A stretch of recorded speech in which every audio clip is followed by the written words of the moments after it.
Hi, thanks a lot for joining us today for the Lifetime ISA webinar. A few things to mention at the start. So attendees can ask questions at any time throughout the presentation. You'll find the question box on the right-hand side of your screen. These questions will only be seen by the moderator, and a few of them will be chosen at the end of the presentation in the Q&A session. If you've got any technical problems, then report them in that same question box as well. After the webinar, an email will be sent out asking to fill out a feedback form and for information on where to download today's slides. Check your junk folder if you haven't received it. The session is also being recorded and a video will be available on our website at some point in the next week or two. A few disclaimers to get out of the way first. So the value of your investments can go up as well as down, and you might get back less than you originally invested. We don't offer advice, so it's important you understand the risks. If you're unsure, please consult a suitably qualified financial advisor. Tax treatment depends on your individual circumstances and rules may change. And finally, past performance is not a guide to future performance, so some investments need to be held for the long term. So what we're going to run through today is what is the Lifetime ISA, who it's for, why people are using it, and how should you be investing your money. So the Lifetime ISA was launched in April 2017. It was launched by former Chancellor George Osborne as a bit of a rabbit out of the hat in his final budget in 2016. You're only able to open the account if you're aged between 18 and 40. So once you reach your 40th birthday, you can't open it anymore. And you can use the money either as a first-time buyer or you can save the money for retirement to withdraw at the age of 60. Each year you have an annual limit of £4,000 that you can put into it, and this can be a combination of lump sums or monthly contributions, and that £4,000 comes out of your annual £20,000 ISA allowance. But if you put in that £4,000, you'll get £1,000 free from the government. So the government tops up any of your money by 25%, up to that maximum of £1,000.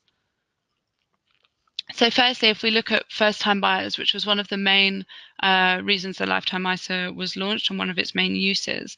So you can use the Lifetime ISA to go towards your deposit for a first home in the UK. If you've already own a home, then you're unable to use it for this and you can only use it for retirement purposes, which will come on later.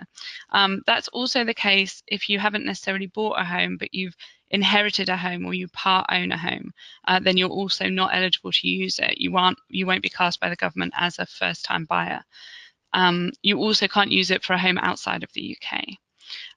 But you can use it if you're buying with someone who isn't a first-time buyer. So if you yourself are defined as a first-time buyer by the government, but you're buying it with a partner or a friend or a sibling who isn't a first-time buyer, you can still use it for your portion of the deposit.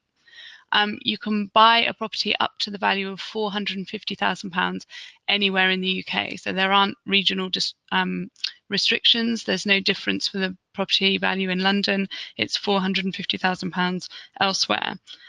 This is higher than the Help to Buy ISA, which has also been used by first-time buyers to save for a deposit, which has a £450,000 limit in London, but £250,000 in the rest of the UK, which hurt some first-time buyers who were buying in more expensive areas such as Cambridge or Brighton. The property must be used for you. You can't use it as a buy-to-let property or rent it out. You must buy the property and live in it. And from opening the Lifetime ISA and putting your first amount of money in, you can't buy in the next 12 months. So you have to have the Lifetime ISA open and have put your first amount of money in for 12 months before you can use it to buy a property. So the other reason that people would use the Lifetime ISA is for retirement. So the money can be accessed at age 60. We talk about penalty free there, and we'll come on to that later, and the exit charge that's related to Lifetime ISA. But at age 60, you can take that money out and you won't incur any charges for doing so. Whether it's better for you to put the money into a Lifetime ISA or a pension depends greatly on your personal circumstances. In most cases, if you're a higher rate taxpayer, so you get 40% tax relief on your pension, you will be better off using a pension because that 40% tax relief will be higher than the 25% government bonus you're going to get. Also, if your employer offers you pension contribution matching, so for example, you put in 3% and they'll put in 3%, then that tends to be a more valuable perk than the government bonus on the lifetime ISA. One good use of lifetime ISA is if you have exceeded your lifetime allowance. So everyone has a lifetime limit on how much they can put into their pension, which is just over £1 million at the moment. If you're nearing this amount, then a lifetime ISA can be a good option for any surplus money you still want to lock away till retirement. Another good option is for those who are self-employed, so they don't benefit from employers setting up a pension scheme, but also don't benefit from employer contributions. They can use the lifetime ISA for retirement. So how does the bonus work? So you get that 25% of anything you put in from the government, up to that £1,000 from the government, so the £4,000 that you put in. The bonus is paid monthly, so your provider or AJ Bell will apply for that bonus from the government, and that will be automatically put into your account. That bonus is paid until the age of 50. So the maximum bonus that you can have is £32,000. If you started at age 18, saved the maximum £4,000 in each year, and continued to do so until the age of 50. Now, you'll notice if you're using it for retirement, you can't take your money out until the age of 60. So between that age of 50 and 60, your money can continue to grow, but you won't benefit from the government bonus. So the exit charge has been one of the more contentious points with the lifetime ISA, because it has these two ways of using it, either for first home or for retirement. If you want to withdraw your money at any other time, it's not the same as a normal ISA where you could just take your money out at any point. You will be charged an exit fee if you take it out for anything other than your first home house deposit or for retirement. Now, the exit fee is 25% of your pot, which is intended to effectively take back the government bonus that you benefited from, so that you can't just put money into that account and then take the government bonus away. However, the technical maths of how it works out is you effectively pay a 6.25% fee on your pot, which can seem quite confusing. So I think if we go through an example, if you'd paid in £4,000 in a year, then the government will add £1,000 to that as its £25,000, 25% bonus. So if you withdraw that money, then you pay 25% of that full £5,000 pot, which is £1,250. So from that example, you can see that you'll actually pay more in the exit charge than that £1,000 that the government had given you. And in that example, you're left over with £3,750. So it's something that definitely needs to be considered by anyone opening it, that money will be tied up to the age of 60 if you want to use it for retirement, in a similar way to your money being tied up in a pension, or you can use it for that first home, but otherwise you will pay a cost to take it out. So who's actually using it? So across the UK, around 190,000 people have opened a lifetime ISA, and so far 170 million has been claimed in bonuses, which, considering it's only been going for what do we know now, about 18 months, is a decent amount of take up. So among our customer base, we did some research of how you guys are using it. More than half are using it for retirement, and a third are using it to save for a first home. And around 80% are using it alongside their work pension. So one of the concerns about the lifetime ISA is that people might forego those lucrative workplace pensions and instead choose to use the lifetime ISA. But our research shows that people are using them alongside each other. So now on to how you should be investing this money. So we're going to answer a few key questions. So why you're investing, for how long, what is your target return, and how much risk do you want to take? And these are the four kind of big questions you need to ask yourself before you start investing. So for many lifetime ISA savers that are using it for their first home, this will be the first time that they've gone into investing. For those using it for their retirement, or for people using it to avoid the lifetime allowance on their pension, they might well be seasoned investors. But for those starting out or building a new portfolio, these are always the key questions to ask. So why are you investing? Are you investing for the very long term for retirement, or are you investing for a deposit for a first home? And that ties into how long are you going to be putting the money away for? Are you going to be buying a first home in 5 years or in 10 years? Or are you saving for retirement in 20, 30 years' time? What's the target return that you want to get? What kind of pot size do you want? And how much risk are you willing to take to get there? Because higher returns usually require larger levels of risk, as we'll go through now. So these are basically all of your different options for investing, running from the very low risk that you can use over short to medium term to very high risk alternatives that have that are more volatile. So we'll run through each of these. So cash is the easiest one. Most people have cash savings, and a lot of people leave their money in cash. It's seen as risk-free because there's no chance that the markets can go against you. You put money away in a cash account and there's a slim chance of losing it. And even if the provider that you put it with defaulted, your deposits up to £85,000 per provider will be covered by the government's compensation scheme. And the other big advantage of cash is that it's readily accessible, it's liquid, you can access it at all times if you've got it in a easy access account or a current account, and you don't require notice to be able to get hold of it. On the downside, there's low interest rates, particularly at the moment with the Bank of England's base rate so low. The amount of interest that you're gaining on cash is fairly minimal. Inflation is the real enemy, particularly also at the moment. That combination of low interest rates and higher inflation at the moment, which is about 2.4%, means that your rate of real return and the spending power of that cash is being eroded. So unless you can match that inflation rate of 2.4%, which is very hard in cash at the moment, you'll end up effectively losing money in real terms.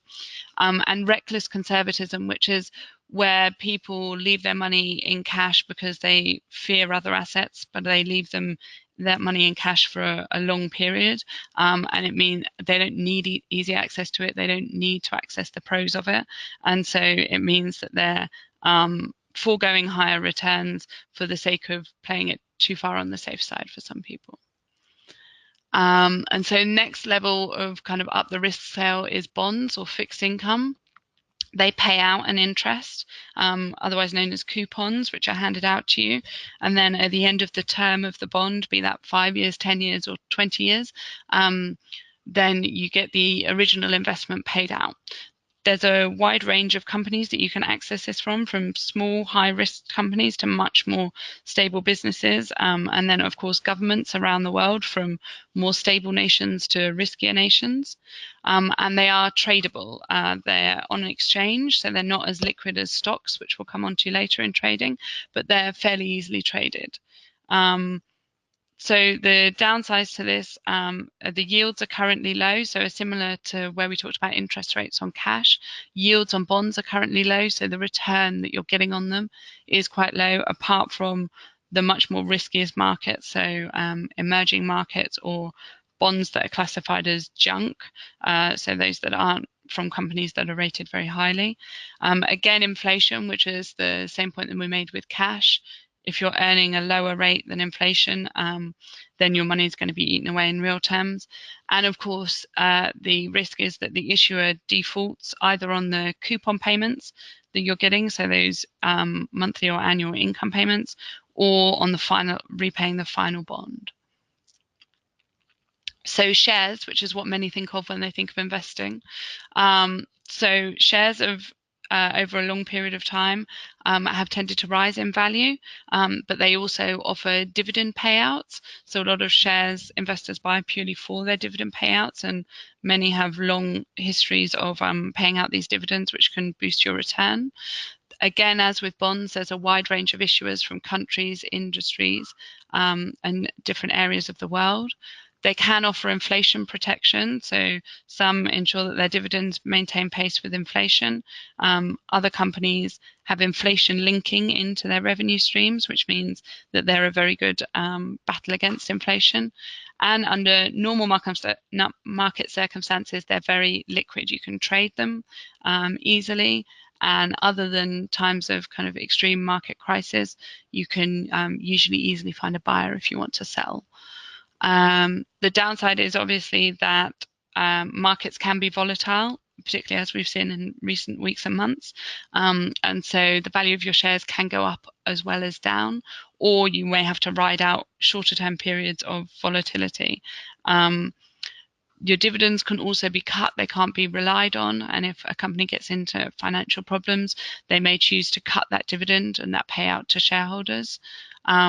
If the company does go bust, then you're low ranking among other creditors, which we've seen examples of in recent years. So if the company does go belly up, then you are unlikely to get back your money. And they can be hard to trade in times of market distress. You'll also pay costs to buy and sell them, and so that needs to be factored into any returns. And so there are different ways that you can access asset classes, all of the ones that we've previously mentioned. So you can either do it yourself, or you can effectively outsource it to a professional. So the DIY option is picking your own bonds or your shares or commodities or any of those assets that we've talked about. You can get help. You can get help from a platform, so such as AJ Bell, which will help you in buying and selling it. They will help to reduce costs in many cases, and they also provide research and information that you can use. You can also read around the wider press, and you can get your own research from there, but it is time consuming. You can't buy something and completely forget about it. You need to monitor it. You need to make sure that it's sticking to what you thought it would do, and you need to be willing to invest some time into monitoring it and researching it. And you shouldn't ever buy anything that you don't fully understand. So the indirect route is where you effectively outsource all of that hard work to a fund manager. Your savings are pooled together with other investors, and you hand it over to a fund or investment trust where a professional runs the money. You have a choice of an active fund manager, who is a kind of a human being fund manager who will make decisions about which stocks to invest in, which companies he or she thinks are going to do better than others, and will buy and sell as they think those companies are performing. Or you can opt for a passive fund, which simply tracks a market, so such as the FTSE 100 or the S&P 500, and it will track that market up and down. It buys everything in that market. It doesn't make a call on whether it's buying good or bad stocks, and your fund will go up and down as that market goes up and down. The latter option there, the passive fund, is cheaper. An active fund manager will cost you more, but you could get higher performance. So it depends on how much research you want to do, how much you want to pay, and what markets you think are better for active or passive options. And so we go a bit further into the active and passive, some of which I covered. So the fund manager makes a selection and they try to beat that benchmark, and they will always stick to, or should always stick to, the mandate that they've set out. So whether that's investing in UK companies, whether that's investing for income, or whether that's investing in value companies, they aim to get higher performance than the market, but you are paying fees for that. And it's not a completely hands-off option. You still need to do research on the best fund managers that you want to trust with your money.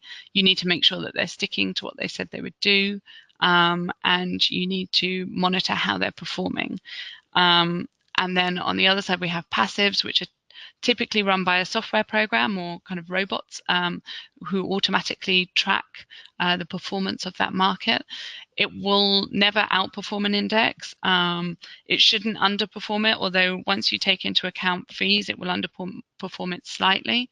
But they are low cost and tradable like shares. But again, you still need to do your research of the markets that you want to invest in, and how you want to access those markets. So here are 8 useful rules for investing your lifetime ISA. So you need to ask yourself, are you investing for a home or for retirement? How long you plan on locking up your money? You need to Do your own research and make sure that you're comfortable with what you're invested in. You need to focus on the amount of risk you're willing to take, not just the reward.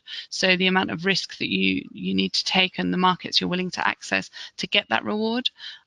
You should focus on keeping your costs low because they eat into your returns, and avoid buying and selling lots because each time you do that, there is a cost associated with it.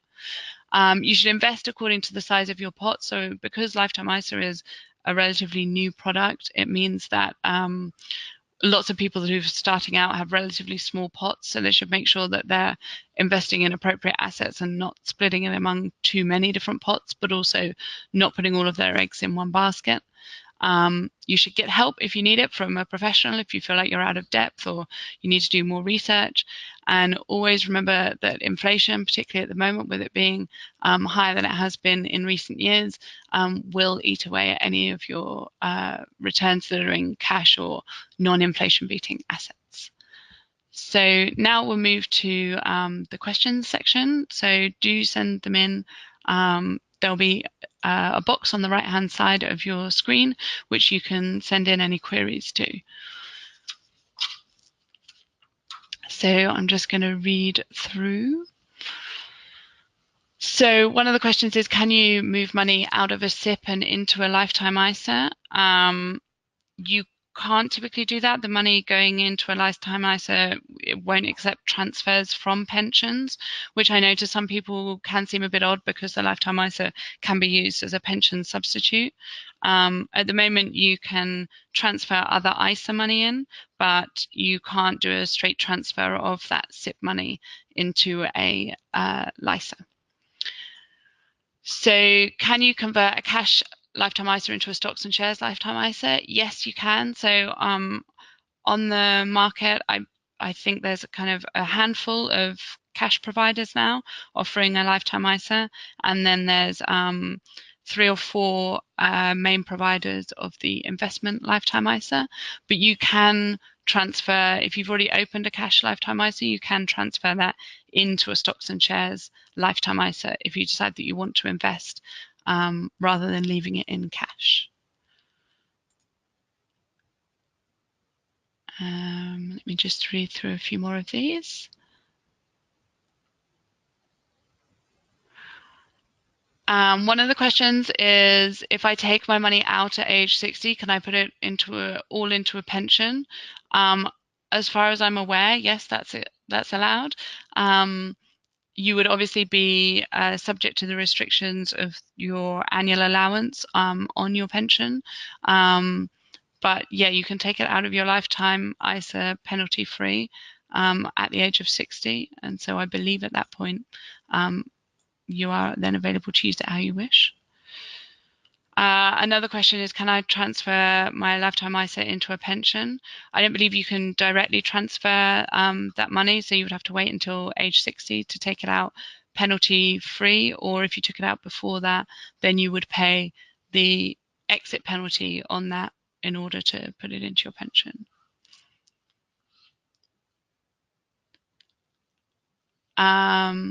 So someone's asked a question about a lifetime ISA can be used to buy your first home as long as you're not renting it out. If, for example, you moved abroad, would you be able to rent out your house with no repercussions? This is a more grey area, and I would encourage you to speak to the tax office or the Treasury. But the aim of doing this is that people didn't just buy a property and use it as a buy-to-let investment, that they actually had to live in the property. Obviously, circumstances can change, and if your employment moved abroad, that might be one of the exceptions that the government would allow. But before doing that, I would check, because they are fairly strict on that property being a first-time buyer's main residence rather than an investment option for them.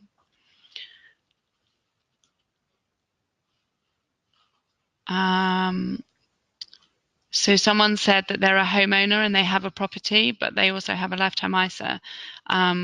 and asked if they can use this to buy a property if the lifetime ISA is in their name but they're buying with a first-time buyer. You wouldn't be able to. You're not classed as a first-time buyer because you already own a property and you are a homeowner. So you wouldn't be able to use the lifetime ISA that's in your name for a first property.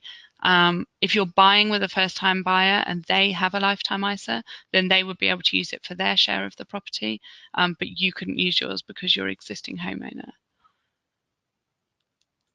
So someone's asked a question which is more personal to their circumstances. So they max out their work pension and their employer matches their 6% contribution. Is it worth using the lifetime ISA as additional savings? So as we talked about before, whether the lifetime ISA is better for you than a pension really depends on your personal circumstances. If you're a higher rate or additional rate taxpayer, so you're paying 40% or 45% tax, then it would typically be better to put that money into your pension if you can make additional contributions, because you'll get a larger tax relief on it. But if you've max that out and you don't want to use a self-invested or personal pension for whatever reason, then the lifetime ISA could be an option. But it's the kind of scenario where you need to sit down and work out how much you would benefit from each and work out for your own personal tax situation which would be better. And as I mentioned earlier, if you're maxing out pension contributions and you're in a later stage of your life where you're still working, it may be that you're coming up near that lifetime allowance charge, which is 1.03 million of the amount that you can have in your pension. So at that point, it might be worth considering a lifetime ISA as well. So someone's asked a question about future government changes to the lifetime ISA. So if a future government stops the scheme, will the account have to close? And will future government bonuses stop? So this is a bit crystal ball gazing because it's quite hard for us to judge exactly what the government might do in the future. I think what this listener's referring to is the fact that there have been some calls to scrap the lifetime ISA, which is not something that we would support. We've seen a lot of customers use it to great effect. We've seen a lot of people buying their first property with it and really embracing the product. I think part of the problem is that the government felt like the exit charge wasn't explained fully and that some people didn't understand that. And there's also been not as many providers, particularly banks and building societies, that are offering it yet. We expect some of that to change next year. The Help to Buy ISA, which is seen as kind of a parallel product at the moment, will end in November next year. And after that, we would expect more providers to offer the lifetime ISA, at which point it will become a more mainstream product.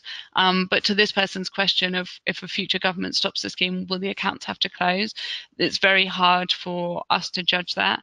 I would think that that would be unlikely personally, but that's my personal opinion, that if any future government stopped it, then it would be likely that existing account holders could keep those accounts open. It would just be stopped for new entrants, but that would be something that we would have to assess at the time.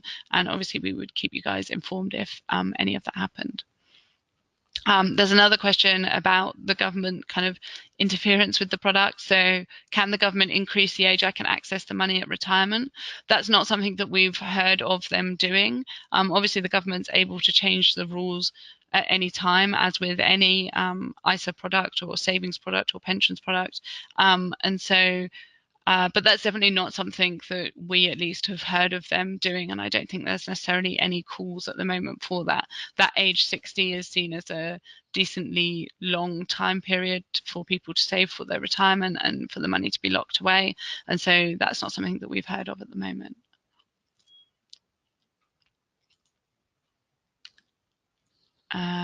And so just reading through a few more of these.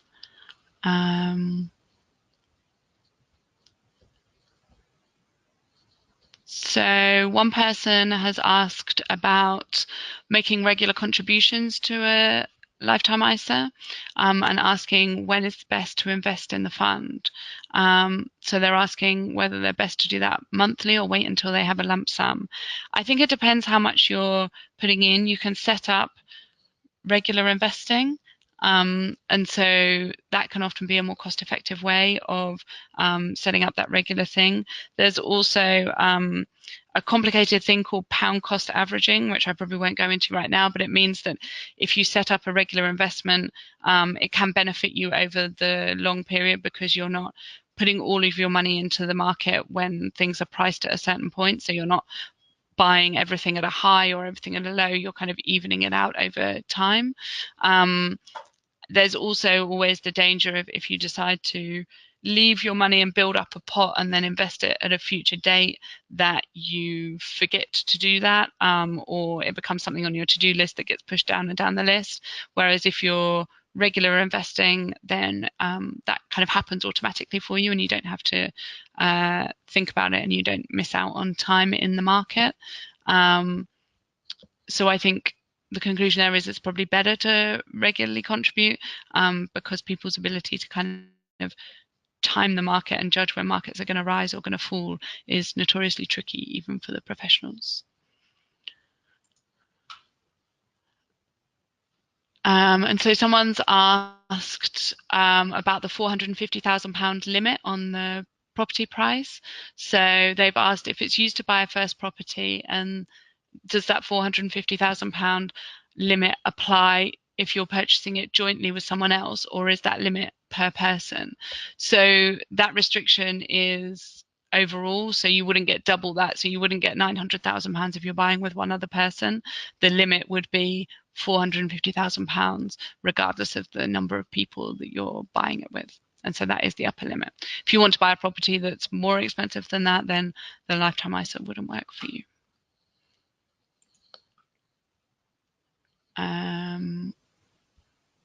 And let's just read through the last few.